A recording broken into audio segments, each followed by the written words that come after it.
In today's video, I'm going to teach you how to enable NFC on an Android phone. First, let's start by opening the settings on your Android phone. You can do this by locating the gear icon usually found in your app drawer or on the home screen. Tapping this icon will take you to the settings menu where you can adjust various features and preferences for your device. The settings menu is essential because it allows you to control everything from your Wi-Fi connections to your display options. Once you have the settings open, you will see a variety of categories. This is where you will begin your journey to enable NFC. Next, you will want to tap the search bar located at the top of the settings menu. The search bar is a handy feature that allows you to quickly find any setting without scrolling through numerous options. Just tap on it and your keyboard will appear. This feature is particularly useful because it saves you time.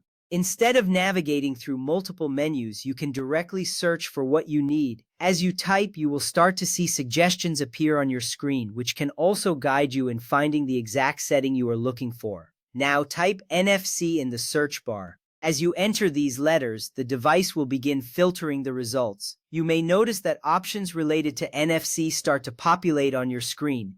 This is a key step because it ensures that you are on the right track to locate the near-field communication settings. NFC is an important feature that allows your phone to communicate with other devices over short distances. It's used for tasks like mobile payments and quickly transferring files.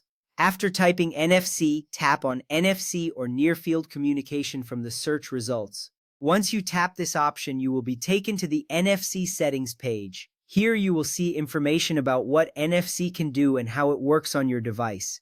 This screen is crucial as it provides you with insights into the functionality of NFC and its applications. Understanding this feature better will help you utilize it effectively. Now it's time to turn NFC on. You will see a toggle switch at the top of the NFC settings page. Simply tap on this switch to enable NFC. When you do this, you will see the switch change color, indicating that NFC is now active. This action is significant because enabling NFC will allow your phone to engage in various tasks that require this feature. Whether you're making a payment or sharing files, you'll be ready to go. Once that is done, take a moment to confirm that NFC is indeed turned on. You can do this by checking the toggle switch again. If it is in the on position, you are all set. This simple confirmation ensures that your changes are saved and that you won't run into issues later on. Having NFC enabled can enhance your mobile experience, allowing for seamless transactions and interactions. At this point, you have successfully enabled NFC on your Android phone. With this feature activated, you can enjoy a range of functionalities, from contactless payments to quick file transfers. These capabilities can significantly simplify your daily tasks and make your phone more powerful. Remember, if you ever need to turn NFC off, you can easily go back to the settings and toggle it off. Thank you for watching and enjoy exploring the benefits of NFC on your Android device.